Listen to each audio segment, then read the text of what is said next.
சென்னையில 2 ஆறு ஈசி ஆறு ஓஎம்ஆரையும் இணைக்க போறது தையூர்ல இருக்கிற அபிஸ் அக்னி enclave.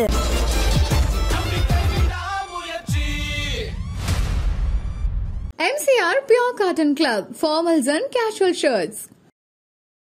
India versus England T20 சீரீஸை வந்து இந்தியா கைப்பற்றி இருக்காங்க. இந்த கன்செஷன் சப்ஸ்டியூட்ன்ற ரூலை வந்து இந்தியா தப்பாக பயன்படுத்திட்டாங்கன்ற மாதிரி ஒரு இது போயிட்டு இருக்கு இல்லையா சார்? அதாவது எனக்கு அதுதான் ஒன்று புரியல. வேற எந்த கண்ட்ரி எவ்வளோ பெரிய தப்பை கிரிக்கெட்டில் பண்ணாலும் ரிசல்ட் பண்ணி ஜெயிச்சாலும் இந்தியா தோத்துச்சுன்னு தான் கற்றுக்கு. ஆனால் இந்தியா வந்து ஒரு சின்ன மிஸ்டேக் பண்ணால் மட்டும் இதனால் மட்டும்தான் அவங்க ஜெயிச்சாங்க, மீதி 2 மேட்ச் அவங்க ஜெயிக்கவே இல்லை, இந்த ஒரு மேட்ச் ஜெயிச்சனால தான் அவங்களுக்கு சீரீஸே கொடுத்துட்டாங்க அப்படிங்கிற மாதிரிலாம் வந்து பேசுறது வந்து எனக்கு ஒன்றும் இல்லை. இந்த டீப் ஸ்டேட் அப்படிங்கிறவங்க இந்தியாவோட வளர்ச்சியை பார்த்து நடுங்குறாங்கிறது கிடையாது. பட் இந்த கன்கஷன் சப்ஸ்டியூட்டை நான் முழுமையா ஏற்கிறேனா அப்படின்னா இது அன்லாஃபுல் கிடையாது, புரிஞ்சுக்கோங்க.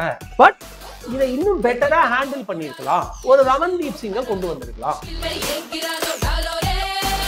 வெற்றிக்கு காரணம் இந்தியன் சூப்பரா விளையாடினாங்க. இவர் இல்லைன்னாலும் வேற ஏதாவது ஒரு ஆல்டர்னேட்டிவ்ல they made a fixed match. இங்கிலாந்து நிறைய சந்தர்ப்பங்களை மிஸ் பண்ணாங்க. ரன் ஓடும் போது த்ரோ ஓவர் த்ரோ ஆல கரெக்டா கீப்பர் நோக்கி அந்த த்ரோ போயிட்டு இருக்கு. அந்த த்ரோ கரெக்டா போயிருந்தா அது கண்டிப்பா ரன் அவுட். நியாயமா அவ்வளவு நியாயமா இருந்தா இந்த 3 ரன் எனக்கு வேண்டாம் நீங்க அம்பையர்கிட்ட பேசியிருக்க முடியும். நிறைய இடத்துல வெய்வ் ஆஃப் பண்ணியிருக்காங்க. நேத்து வந்து துபேயோட கேட்சை விட்டது வந்து அதுக்கு காரணம் ஹர்ஷித் ராணா இல்லையே, நீங்க விட்டு தப்பு. அந்த கேட்ச் நீங்க பிடிச்சிருந்தா மேட்ச் உங்க கையில இருந்து சூப்பரா விளையாடி இருந்தார் சார். சிவன் துபே நேத்து நல்லா விளையாடி இருந்தார். நான் வந்து துபேயோட ஃபேன் கிடையாது. அவருடைய அவுட் சைட் ரெக்கார்ட் பாருங்க, அவருடைய அவே ரெக்கார்ட் பாருங்க, இட்ஸ் வெரி புவர். அவரை வந்து ஒரு பெரிய பிளேயராகவும் ஒரு பெரிய ஹிட்டராகவும் உண்மையிலே நான் பார்க்கல. ஐபிஎல்ல சமயம் அடிச்சிருக்காரு. பட் ஸ்டில் நேத்து அவர் ஆடின கேம் ரொம்ப நல்லா இருந்துச்சு. So the point is England நிறைய தப்பு பண்ணாங்க, இந்தியன் சூப்பரா போலிங் பண்ணாங்க. அதனால நம்ம இந்தியா வர்சஸ் இங்கிலாந்து T20 சீரீஸை வந்து இந்தியா கைப்பற்றி இருக்காங்க. இந்த கன்செஷன் சப்ஸ்டியூட்ன்ற ரூலை வந்து இந்தியா தப்பாக பயன்படுத்திட்டாங்கன்ற மாதிரி ஒரு இது போயிட்டு இருக்கு இல்லையா சார்? இதை நீங்கள் எப்படி பார்க்குறீங்க? அதாவது எனக்கு அதுதான் ஒன்று புரியல. வேற எந்த கண்ட்ரி எவ்வளோ பெரிய தப்பை கிரிக்கெட்டில் பண்ணாலும் ரிசல்ட் பண்ணி ஜெயிச்சாலும் இந்தியா தோத்துச்சுன்னு தான் கத்திட்டு இருக்கீங்க. இந்தியா இந்த sense, sorry not you, I am saying about the so called Twitter heads. ஆனா இந்தியா வந்து ஒரு சின்ன மிஸ்டேக் பண்ணா மட்டும் இதனால மட்டும்தான் அவங்க ஜெயிச்சாங்க, மீதி 2 மேட்ச் அவங்க ஜெயிக்கவே இல்லை, இந்த ஒரு மேட்ச் ஜெயிச்சனால தான் அவங்களுக்கு சீரீஸே கொடுத்துட்டாங்க அப்படிங்கிற மாதிரிலாம் வந்து பேசுறது வந்து எனக்கு ஒன்றும் இல்லை. இந்த டீப் ஸ்டேட் அப்படிங்கிறவங்க இந்தியாவோட வளர்ச்சியை பார்த்து நடுங்குறாங்கிறது கிளியரா தெரியுது. இதே இங்கிலாந்து 2019 வேர்ல்டு கப் ஃபைனல்ல பேட்ல த்ரோ அடிச்ச பால் பட்டு 4 போய் அதுக்கு 4 ரன்ஸ் எக்ஸ்ட்ரா கொடுத்து ஜெயிச்சாங்க. ஓகேங்களா? அது இல்லைன்னா டை ஆயிருக்காது, சூப்பர் ஓவரே வந்திருக்காது, அவங்க ஜெயிச்சிருக்கவே மாட்டாங்க. ஓகேங்களா? சூப்பர் ஓவர் வந்து அதுலயும் டை ஆகி இந்த பேட் பட்டு பால் போனதுனால 4 ரன்ஸ் எக்ஸ்ட்ரா கொடுத்து டை ஆகி சூப்பர் ஓவர் ஒரு பவுண்டரி இவங்க எக்ஸ்ட்ரா அடிச்சிருக்காங்கன்றதுக்காக வின் பண்ணிருந்தாங்க. பவுண்டரிஸ்ன்னு சொல்லி இவங்களுக்கு கொடுத்தாங்க. கரெக்டா? அப்படி இருக்கும் பொழுது இதை பத்தி பேசுறதுக்கு தகுதியே இல்லை. பட் இந்த கன்கஷன் சப்ஸ்டியூட்டை நான் முழுமையா ஏற்கிறேனா அப்படின்னா இது அன்லாஃபுல் கிடையாது, புரிஞ்சுக்கோங்க. எப்படி பேட்ல பட்டதுக்கு 4 ரன் கொடுத்தது நியாயமா ஸ்போர்ட்ஸ்மேன்ஷிப் படி அவங்களே போய் இல்லங்க இது 4 ரன்ஸ் கிடையாது, இது 3 ரன் ரெடியூஸ் பண்ணலாம்னு சொல்லி பேசி கொடுத்துருக்கணும். அது நடந்திருக்கு கிரிக்கெட்ல, அது செய்யல. ஓகேங்களா?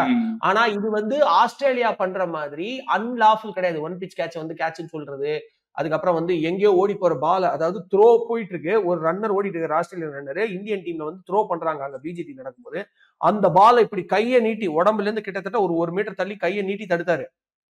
பக்கா obstruction of field, clean out, ஆனா கொடுக்கல. சோ இந்த மாதிரி ஃப்ராட் பண்ணல, இது அன்லாஃபுல் இல்ல. பட் இதை இன்னும் பெட்டரா ஹேண்டில் பண்ணிருக்கலாம். ஒரு ரமன்தீப் சிங்கை கொண்டு வந்திருக்கலாம். ரமன்தீப் சிங் உள்ள வந்திருந்தா இந்த கான்ட்ரவர்சி ஆயிருக்காதுன்ற மாதிரி பேசுறாங்க.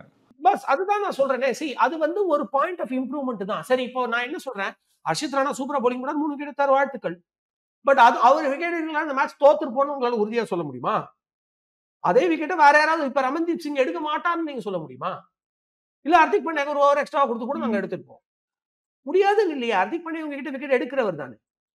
ஓகேவா? சோ இது வந்து இதனால தான் இவங்க ஜெயிச்சாங்கன்ற பாயிண்ட்டை நான் அக்செப்ட் பண்ண மாட்டேன். Already the damage was done. Crucial wickets எடுத்ததெல்லாம் வந்து பாத்தீங்கன்னா already the damage was done by Bishnoi who started to take the wicket. Sorry already the damage was done by the first wicket. அதுக்கப்புறம் பிஷ்னாய் சூப்பரா bowling போட்டாரு. எல்லாத்த விட முக்கியமா ப்ரூக் சம ஃபார்ம்ல இருக்கும்போது நம்ம வருண் சக்கரவர்த்தி செமையா விக்கெட் எடுத்தாரு. சோ இது வந்து தவிர்த்திருக்கலாம் அப்படின்றத நான் ஒத்துக்கிறேன். பட் இதுதான் காரணம் விக்டரிக்கு, இல்லைன்னா அவங்க என்ன ஏமாத்திட்டாங்க, அந்த ஏமாத்திட்டாங்கன்ற வேர்டை வந்து ஐ வாண்ட். அது வந்து நொண்டி சாக்கு. ஏன்னா ஜாஸ் பட்லர் வந்து அன்ஃபேர், இந்த கேம் வந்து அன்ஃபேர். ஒன்று அர்ஷித் ராணா நல்லா பேட்டிங் விளையாடி இருக்கலாம், இல்லை சிவம் துபே வந்து ஒரு நிறைய ஓவர் ஸ்பீட்ல போலிங் போட்டுருந்தா நான் இதை ஃபேர்னு ஒத்துப்பேன்ற மாதிரி சொல்லியிருந்தாரு. இந்த மாதிரி நிறைய வந்து ஆஸ்திரேலியா பண்ணியிருக்காங்க, நிறைய இடத்துல இங்கிலாந்துமே பண்ணியிருக்காங்க. பட் எனக்கு வந்து பாத்தீங்கன்னா இதனால தான் அவங்க தோத்தேன்னு அவங்க சொன்னாங்கன்னா அவங்க அவங்களோட லெசன்ஸ் லேர்ன் பண்ணலன்னு அர்த்தம். ப்ரூக் அவுட் ஆனது அர்ஷித் ராணா கிட்ட கிடையாது. அதே மாதிரி 10 for 3 இருக்கும்போது தூபேயோட கேட்ச் விட்டது வந்து அர்ஷித் ராணானால இல்ல. So they left the match, அவங்க கையில இருந்த மேட்சை அவங்க விட்டாங்க. ஓகேங்களா? சோ அதனால வந்து இது ஒரு சாக்கா நான் பாக்குறேன். பட் இதை நான் ஃபுல்லா சப்போர்ட் பண்றேன்னா அப்படின்னா it might have been done better அப்படிங்கறத நான் ஒத்துக்கிறேன். திஸ் இஸ் நாட், அதுதான் திருப்பி அதை கோட் பண்றேன், this is not unlawful. But கொஞ்சம் அட்வான்டேஜ் இந்தியா எடுத்துக்கிட்டாங்க அப்படின்னா எஸ், அட்வான்டேஜ் எடுத்துக்கிட்டாங்க, அதை தவிர்த்துக்கலாம். பட் வெற்றிக்கு காரணம் அது மட்டுமே கிடையாது. வெற்றிக்கு காரணம் இந்தியன் சூப்பரா விளையாடினாங்க. இவர் இல்லைனாலும் வேற ஏதாவது ஒரு ஆல்டர்னேட்டிவ்ல they made fix the match. இங்கிலாந்து நிறைய சந்தர்ப்பங்களை மிஸ் பண்ணாங்க. ஸோ முழுக்க முழுக்க வந்து அவங்களுடைய தவறை தான் நான் இதுக்கு காரணமா சொல்றேனே தவிர இந்தியாவோட வெற்றிக்கே வந்து இந்த ஒரு விஷயம் தான் காரணம், ஏமாத்திட்டாங்க அப்படின்னு அவர் சொல்றதை வந்து நான் அக்செப்ட் பண்ணவே மாட்டேன். ஏன்னா நான் அதை சொல்றதுக்கான ஒரு முக்கியமான காரணம் இருக்கு. பாத்தீங்க, முதல்ல ஃபர்ஸ்ட் டக்கெட்டோட விக்கெட் எடுத்து ரவி பிஷ்னாய் பார்ட்னர்ஷிப் உடைச்சார். அடுத்த ஓவரே ஃபில்சால்ட், ஆல்மோஸ்ட் அடுத்த ஓவரே ஃபில்சால்ட்டை தூக்குனது பட்டேல். அதுக்கப்புறம் ஜாஸ் பட்லரோட விக்கெட் தான் இந்த மேட்ச்லயே குரூஷியலா இருந்துச்சு. It was very good ball, நான் அவரை கூட பிளேம் பண்ண மாட்டேன். It was very good ball. அவரு கொஞ்சம் நின்னு ஆடி இருக்கணும். நீங்க ஆஸ்திரேலியாவோட T20 மேட்சஸ் எல்லாம் பாருங்க, ஓபனர்ஸ் செம காட்டிட்டாங்கன்னா அடுத்த வர 2 பேட்ஸ்மேன் உருட்டினே இருப்பாங்க. Singles 2 singles 2 hard single hard 2s single தான் இருக்குவாங்க, ஆனா 2 ஓடி வருது. அப்புறம் டக்குன்னு தரையோட ஒரு 4. இப்படி வந்து கிட்டத்தட்ட ஒரு 10 ஓவர்ஸ் வரைக்கும் கொண்டாந்துருவாங்க. நீங்க இந்தியா vs ஆஸ்திரேலியா மேட்ச் இதுவே கூட பாருங்க, என்ன இந்த சென்ஸ் அந்த வேர்ல்டு கப்ல நடந்ததே கூட பாருங்க, அப்படிதான் ஆல்மோஸ்ட் விளையாடி இருப்பாங்க. சோ அப்படி விளையாடாம இவங்க அடுத்தடுத்து ஒரு நல்ல ஓப்பனிங் பார்ட்னர்ஷிப் போனதுக்கு அப்புறம் அடுத்தடுத்து விக்கெட் விட்டது வந்து அக்செப்டே பண்ண முடியாது. உங்களுக்கு லிவிங்ஸ்டனோட விக்கெட் அர்ஷித் ராணா எடுத்தார், நான் இல்லைன்னு சொல்ல. பட் ஜாஸ் பட்லரோட விக்கெட் அர்ஷித் ராணா எடுத்தது எல்லாமே பெரிய wicket sir. Livingstone wicket, Jacob Bethell, Overton wicket எல்லாமே அவர் தானே எடுத்திருந்தாரு. 15 ரன்ஸ்ல தான் இந்தியா வின் பண்ணியிருக்காங்க. ஆனா லிவிங்ஸ்டன் 13 பால்ல 9 ரன் அடிச்சிட்டு இருந்தாரு, நல்லா ஞாபகம் வச்சுக்கோங்க. அண்ட் போன மேட்ச் அவர் கரெக்டா விளையாடுனே தவிர ஃபர்ஸ்ட் 2 மேட்ச் அவருமே பெருசா கலக்கல. நீங்க சொல்ற மாதிரி அர்ஷித் ராணாவே இல்ல அப்படின்னாலும் ரமன்தீப் சிங் ஒரு ஓவர் கொடுத்து ஒர்க் அவுட் ஆகல அப்படின்னா கூட என்னுடைய கணக்குப்படி ஹர்திக் பாண்டியா ஒரே ஒரு ஓவர் தான் போட்டிருந்தாரு. எக்ஸ்பென்சிவா இருந்தாலும் உங்களுக்கு தெரியும், ஹர்திக் பாண்டியா எக்ஸ்பென்சிவா இருந்தாலும் விக்கெட் டேக்கர், நிறைய பார்ட்னர்ஷிப் பிரேக் பண்ணிருக்காரு. சோ அவருக்கு இன்னொரு ஓவர் கொடுக்கப்பட்டிருக்கும். இல்லைன்னா ஒரு ஓவர் முன்னாடியே வருண் சக்கரவர்த்தி வந்து கண்டிப்பா தூக்கியிருப்பாரு லிவிங்ஸ்டன் நிறைய இடத்துல ஸ்பின்னர்ஸ் கிட்ட அவுட் ஆயிருக்காரு, அவர் ரெக்கார்ட் எடுத்துப்பாரு. சோ லிவிங்ஸ்டனோட விக்கெட் எடுத்தான்றது நான் ஒத்துக்கிறேன். பட் அகைன் அர்ஷித் ராணா வந்தாலே அப்ப இவங்க அவுட் ஆயிடுவாங்க. அர்ஷித் ஆடுறதுன்னு ஒத்துக்கோங்க. அப்போ Harshit Rana dead bowler sir, அவரு டெட் ஓவர்ஸ்ல சூப்பரா போடுவாருன்றனால தான் கம்பீர் அவரை உள்ள கொண்டு வந்தாரு. கம்பீர் மேலதான் இது மிஸ்டேக்ன்ற மாதிரி இந்தியன் ஃபேன்ஸே பேசுறாங்க. நான் திருப்பியும் சொல்றேன், இது அன்லாஃபுல் கிடையாது, அவங்க அட்வான்டேஜ் எடுத்துக்கிட்டாங்கிறத நான் மறுக்கல. பட் இதனாலதான் நீங்க தோத்தீங்கன்னு நீங்க சொன்னீங்கன்னா நீங்க வந்து உங்களை வீக்குன்னு ஈஸியா ஒத்துக்கிறீங்கன்னு அர்த்தம். அப்ப அர்ஷித் ராணா ஓவர் எனக்கு ஆட தெரியாதுன்னு ஒத்துக்கோங்க. அர்ஷித் ராணா ஓவர் எனக்கு ஆட தெரியாது லிவிங்ஸ்டனும் ஜாஸ் பட்லரும் சொல்லுவாங்களா? அப்ப அவங்க அபிலிட்டி இல்லன்னு தானே யாருமே சொல்ல முடியாது. அப்ப அவங்க கிட்ட என்ன சொன்னீங்க? இல்ல இப்ப நீங்க என்ன சொன்னீங்க? இல்ல சார், நம்ம இந்தியன் ஃபேன்ஸ் அப்படிதான் பேசுறாங்க. மெட்டல் விக்கெட் எடுத்தாரு, அதனால தான் வந்து ஜெயிச்சோம். அப்ப ஆட தெரியாதா அவர் ஓவர? நான் திருப்பியும் சொல்றேன், நீ பேட்ல பட்டு போன 4க்கு வேர்ல்டு கப் ஜெயிச்ச. பேட்ல பட்டு போனா ஷார்ட் அடிச்சு பட்டு போனல டியர் வியூவர்ஸ். ரன் ஓடும் போது த்ரோ ஓவர் த்ரோ ஆல கரெக்டா கீப்பர் நோக்கி அந்த த்ரோ போயிட்டு இருக்கு. அந்த த்ரோ கரெக்டா போயிருந்தா அது கண்டிப்பா ரன் அவுட். அது போகாத, அத வந்து பென் ஸ்டோக்ஸ் வேணும்னே பண்ணல, பட் அவரோட பேட்ல பட்டு போச்சு. நியாயமா நீ அவ்வளவு நியாயஸ்தனா இருந்தா இந்த 3 ரன் எனக்கு வேண்டாம் நீங்க அம்பையர்கிட்ட பேசியிருக்க முடியும். நிறைய இடத்துல வெய்வ் ஆஃப் பண்ணிருக்காங்க, அவுட் ஆன பேட்ஸ்மேனை திருப்பி கூப்பிட்டு இருக்காங்க.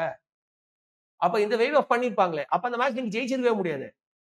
சோ இது வந்து அன்லாஃபுல் கிடையாது, இவங்க அட்வான்டேஜ் எடுத்துக்கிட்டாங்க. எப்படி அந்த 3 ரன் அட்வான்டேஜ் இங்கிலாந்து எடுத்து வேர்ல்டு கப் ஜெயிச்சிட்டோம்னு சொன்னாங்களோ, வெற்றி வெற்றி அப்படின்னு வடிவேலு மாதிரி சொன்னாங்களோ, கோவில் படத்துல சொல்ற மாதிரி இந்த இடத்துல வந்து இந்தியா அட்வான்டேஜ் எடுத்துக்கிச்சு அப்படின்றத ஒத்துக்கிறேன்.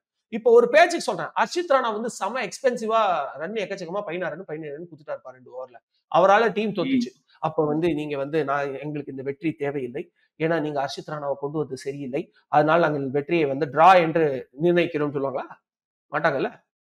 ஒரு போலர் கொண்டாந்து ஓகே சார், ரூல் தானே சார். இப்போ வந்து வேற ஆள் பேசினா அப்புறம் இந்தியன் ஃபேன்ஸுக்கும் இது அக்செப்ட் பண்ணிக்க மாட்டாங்க. கிருஷ்ணமாச்சாரி, ஸ்ரீகாந்த் இது பண்ணது தப்பு தான், இந்தியன் டீம் பண்ணது தப்பு தான்ன்ற மாதிரி பேசியிருக்காங்க. அதாவது தப்பு தான் அப்படின்னு அவங்க சொல்றது வந்து தார்மீக அடிப்படையில சொல்றாங்க. நீங்க தற்பி சொல்ற லா ரூல் சொல்ற வார்த்தை இங்க வராது நம்ம. ஓகேங்களா விக்கி? இது வந்து பாத்தீங்கன்னா அன்லாஃபுல் இல்ல. லைன் டு லைன் நீங்க எப்படி சொல்லுவீங்க? இவரும் ஃபாஸ்ட் bowling ஆல்ரவுண்டர், இவருமே வந்து ஆல்ரவுண்டர், ஃபாஸ்ட் bowling ஆல்ரவுண்டர் இல்லைன்னா batting allrounder, who can bowl ஃபாஸ்ட்னு நான் சொல்லுவேன். அவருடைய ராஞ்சி ரெக்கார்ட்ஸ் எடுத்து காட்டுவேன். புரியுதா உங்களுக்கு? ரன்சிலியோ இல்ல ஏதோ ஒரு டொமஸ்டிக் டோர்னமெண்ட்லயோ அவரு 50 ரன்ஸ் பிளஸ் அடிச்சிருக்காரு. இல்லன்னு சொல்ல போறீங்களா நீங்க? சோ அப்படி அதாவது இது அன்லாஃபுல்னு நான் சொல்ல மாட்டேன். பட் இந்தியா அட்வான்டேஜ் எடுத்திருக்காங்க, தவிர்த்திருக்கலாம், ரமன்தீப் சிங்கும் உள்ள கொண்டு வந்திருக்கலாம். அதை வந்து நான் வந்து முழுக்க இவங்க செஞ்ச கரெக்ட்னு சொல்றதுக்கு நான் வந்து ஒரு இங்கிலாந்து ஃபேன் கிடையாது. ஒரு இங்கிலாந்து ஃபேன் இன்னி வரைக்கும் ஐயோ அதான் கிடையாது, நியூசிலாந்து பிளேயர்ஸ் எல்லாம் அழுவுறாங்க. இது அழறதா? ஜென்டில்மேனா வில்லியம்சன் அந்த 4 அக்செப்ட் பண்ணிட்டாரு அப்படின்னு அவர் ஒரு கம்ப்ளைண்ட் கூட ரைஸ் பண்ணல. வேர்ல்டு கப் ஃபைனலுக்கு அவங்களும் இன்னும் வேர்ல்டு இத்தனைக்கு அது ஃபைனல் சார், அது ஃபைனல் அதுலயே அவங்க அக்செப்ட் பண்ணிக்கிட்டாங்க. வில்லியம்சன் எல்லாமே அக்செப்ட் பண்ணிக்கிட்டாரு. இது வரைக்கும் வேர்ல்டு கப் ஜெயிக்காத கண்ட்ரி, அதுக்கப்புறம் அவங்களால ஃபைனல் கூட போக முடியல. அப்படி ஒரு நல்ல நேஷன். அதுக்கு முன்னாடியே வந்து 2015ல ஃபைனல் போய் மிஸ் பண்ணிட்டு வந்தாங்க. Everybody where with them. ஆனா இங்கிலாந்துல நீங்க எல்லா பிளேயரும் பாருங்க, அது ரைட் பேசிருப்பாங்க. இதே ரைட்னு பேசினவங்க தான் இந்த மன்கண்ட்ல வந்து இந்தியன் விமன் இங்கிலாந்து பிளேயர்ஸ் பண்ணதுக்கு அழுன்னு அழுதாங்க. Spirit of cricket. நீ பேட் விட்டு வெளியே போயிட்டு ஸ்பிரிட் ஆஃப் கிரிக்கெட் இல்லையா? அப்ப பேட்ஸ்மேனுக்கு அந்த அட்வான்டேஜ் கொடுக்கணுமா? அப்ப நான் என்ன சொல்றேன், போலருக்கு 5 ஸ்டம்ப் வை, இல்ல வைடு இன்க்ரீஸ் பண்ணு, இந்த ஒரு பால் வைடு இல்ல பரவாயில்லப்பா சொல்ல. சோ இங்கிலாந்து வந்து அழறதுனால ஏத்துக்க முடியாது. பட் இந்தியன்ஸ் தே ஆர், அதான் சொல்றேன், we are not England fans. நம்ம நேர்மை அப்படின்ற ஒரு அழகான மனது உள்ளவங்க. எத்தனையோ தடவை டெண்டுல்கர் வந்து அம்பையரை அவுட் கொடுக்காதப்ப தார்மீக அடிப்படையில் வெளியே போயிருக்காரு. That is what is Indian cricket. So அந்த ஒரு மரியாதை அவுட் ஆகாத சொல்லி அம்பையர் அவுட் சொல்லியும் வெளியே போயிருக்காரு அப்பீல் பண்ணாம. சோ எனக்கு என்ன பொறுத்த வரைக்கும், ஆனா அதே பாத்தீங்கன்னா அதே மேட்ச் ஆல்மோஸ்ட் அதே மாதிரி ஒரு மேட்ச்ல வந்து கிளீன் அவுட் ஆகியும் வந்து இவர் ரிக்கி பண்ணி உள்ளே நின்னுட்டு இருந்தார். சோ இவங்கெல்லாம் வந்து அது சேனால மேபி எக்ஸெப்ட் ஃபார் நீங்க நியூசிலாந்து கூட விட்டுருங்க, சவுத் ஆப்பிரிக்கா நிறைய பண்ணிருக்காங்க ஃப்ராட், அது தெரிஞ்சுக்கோங்க. இப்பதான் சவுத் ஆப்பிரிக்கா சூப்பர் டீம்.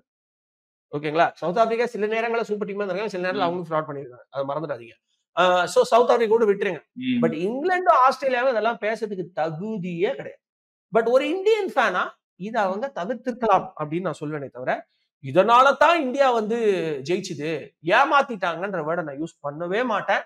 ஏன்னா ரமன்தீப் சிங் வந்திருந்தாலும் நாம ஜெயிச்சிருப்போம்.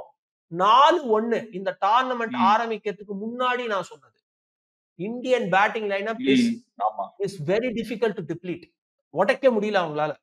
ஒரு மேட்ச் சூப்பரா போலிங் போட்டாங்க, கண்டிஷனா அவங்களுக்கு சாதகமா இருந்துச்சு, அதனால நம்ம தோத்தோம். பட் இந்தியன் பேட்டிங் லைனப் செமையா இருக்கு. நேத்து வந்து துபேயோட கேட்சை விட்டது வந்து அதுக்கு காரணம் ஹர்ஷித் ராணா இல்லையே, நீங்க விட்டது உங்க தப்பு. அந்த கேட்ச் நீங்க பிடிச்சிருந்தா மேட்ச் உங்க கையில இருந்துரும். சூப்பரா விளையாடி இருந்தார் சார் சிவம் துபே, நேத்து நல்லா விளையாடி இருந்தார். நான் வந்து துபேயோட ஃபேன் கிடையாது. அவருடைய அவுட் சைட் ரெக்கார்ட் பாருங்க, அவருடைய அவே ரெக்கார்ட் பாருங்க, இட்ஸ் வெரி புவர். அவரை வந்து ஒரு பெரிய பிளேயராகவும் ஒரு பெரிய ஹிட்டராகவும் உண்மையிலேயே நான் பார்க்கல. ஐபிஎல்ல சமயம் அடிச்சிருக்காரு, பட் ஸ்டில் நேத்து அவர் ஆடின கேம் ரொம்ப நல்லா இருந்துச்சு. நான் நம்ம சேனல்லயே பேசியிருக்கேன். ஆதில் ரஷீத் பால 3 மேட்சா இவங்க ஸ்ட்ரகிள் பண்ணிட்டு இருந்தாங்க சார், அவர் சூப்பரா விளையாடி இருந்தாரு. எக்ஸாக்ட்லி அதான் நான் சொன்னேன். அவர் வந்து நோன் டு இல்ல பஸ், எனக்கு அது கூட ஆச்சரியமா இல்ல, because is known to hit spinners, அதுக்கு தான் ஒரு டீம்லயே வச்சிருக்காங்க. ஆனா நேத்து ஃபாஸ்ட் bowling சூப்பரா ஆடினார். அதாவது லெக் சைட்ல அவர் அந்த அடிச்ச, அதாவது அவர் வந்து அந்த லெக் சைட்ல வந்து ஃபைன் லெக்ல அடிச்ச ஷாட்ஸ் எல்லாம் வந்து எனக்கு ரொம்ப பிடிச்சிருந்தது. சூப்பர் பால் விளையாடினாரு, கிரெடிட் டு ஹிம். அதே மாதிரி எடுப்புல டமால் டிமில் அடிக்காம கொஞ்சம் பொறுமையா ஆடினாரு, விக்கெட் விழுறத புரிஞ்சுக்கிட்டு. He was playing kind of a second fiddle when Hardik Pandya was playing very well. அதுக்கப்புறம் கடைசி ஓவர்ஸ்ல அவருடைய ஏ கேம் கொண்டு வந்து சமடி அடிச்சாரு, ரொம்ப நல்லா விளையாடினார். இதை யூஸ்வலா ரிங்கு சிங் பண்ணி நான் பார்த்திருக்கேன். ரிங்கு சிங்கும் ஹர்திக் பாண்டியாவும் 10 ஓவர்ஸ்ல இந்தியா ஆல்ரெடி 4 விக்கெட்லாம் லூஸ் பண்ணி 5 விக்கெட்லாம் லூஸ் பண்ண நேரத்துல உள்ள வந்துட்டு அடுத்த ஒரு 4 ஓவர் 5 ஓவர் ஸ்ட்ரைக் ரொட்டேட் பண்ணி நேர்வாங்க. கடைசி 3 ஓவர்ல செமடி, அதாவது 16ல இருந்து 18 ஓவர்ஸ்ல செமடி அடிச்சு மேட்ச் முடிச்சிருவாங்க சேசிங் பண்ணும்போது. அந்த மாதிரி நிறைய மேட்சஸ் நான் பார்த்திருக்கேன். அதனால தான் ரிங்கு சிங் மிடில் ஆர்டர்ல வேணும்னு நான் சொல்லினே இருப்பேன். ஆனா நேத்து ரிங்கு சிங் வந்து நல்லதா ஆடினாரு, 30 ரன் அடிச்சாரு, பட் அவுட் ஆயிடாரு. It was a wrong shot selection. அந்த சிச்சுவேஷன் ஆடி இருக்க வேண்டாம். பட் அந்த வேலையை தூபே பண்ணிட்டாரு நேத்து. எக்ஸலன்ட் பார்ட்னர்ஷிப் கொடுத்தாரு, ரொம்ப அழகா விளையாடினாங்க. சரி, நம்ம ஹர்ஷித் ராணா அவருக்கு போலிங்ல ஹர்ஷித் ராணா வந்து 3 விக்கெட் எடுத்தாரு, பிஷ்னாய் 3 விக்கெட் எடுத்தாரு. எவ்வளவு நல்ல பால்ஸ் அதெல்லாம். வருண் சக்கரவர்த்தி என்ன ஒரு ராங் ஒன் போட்டு பிஷ்னாய் விக்கெட் எடுக்கிறாரு. வருண் சக்கரவர்த்தி கரெக்டான நேரத்துல ப்ரூக் அகைன் அந்த கிரெடிட் நான் வருண் சக்கரவர்த்தி கொடுக்குற மாதிரி அப்படியே ஹாரி ப்ரூக் விக்கெட் எடுக்கலன்னா கண்டிப்பா இந்தியா லூஸ் பண்ணிருப்பாங்க. எக்ஸாக்ட்லி, அது இங்கிலாந்தோட தப்பு. நான் வந்து வருண் சக்கரவர்த்தியோட பயங்கரமான ஃபேன். பட் 50% அப்படியே அந்த கிரெடிட் வந்து அவருக்கு கொடுத்துட்டு மீதி 50% நான் வந்து இங்கிலாந்தோட தப்புன்னு சொல்றேன். ப்ரூக் வந்து சச் அ போலர், ஒரு மிஸ்ட்ரி போலர். அவர் எப்படி ஆடணும்னே உங்களுக்கு தெரியல.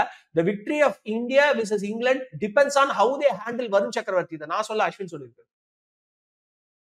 இங்கிலாந்து ஜெயிக்கிறதுக்கு நடுவுல குறுக்க நிக்கிறதே வருண் சக்கரவர்த்தி தான். அப்படின்ற பட்சத்துல நீங்க இன்னும் 3 பால் தான் அவருக்கு இருக்கு.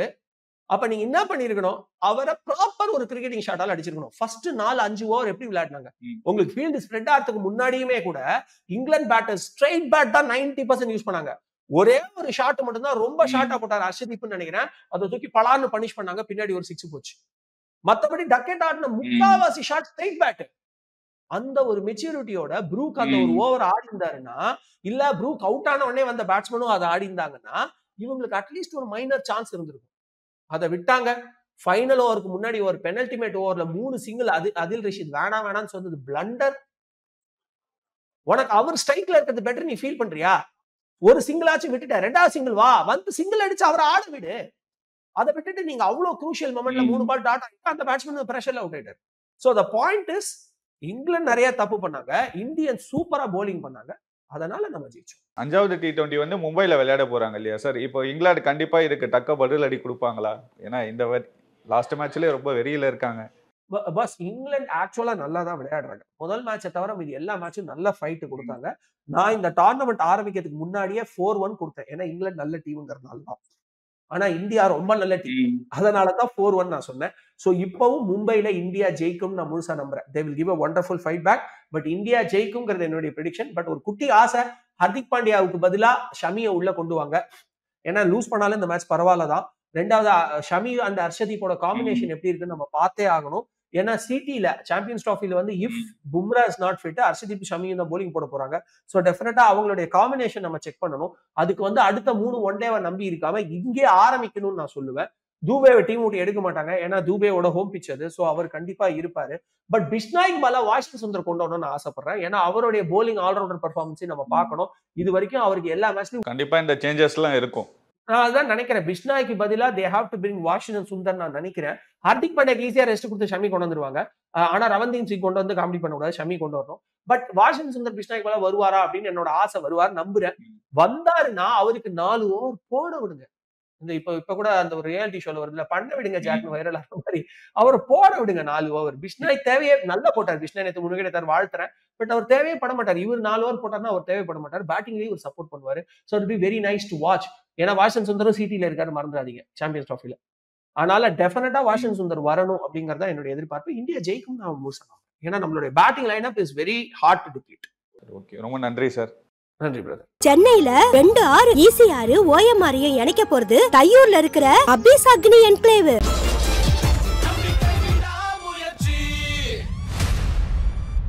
MCR Pure Cotton Club, formals and casual shirts.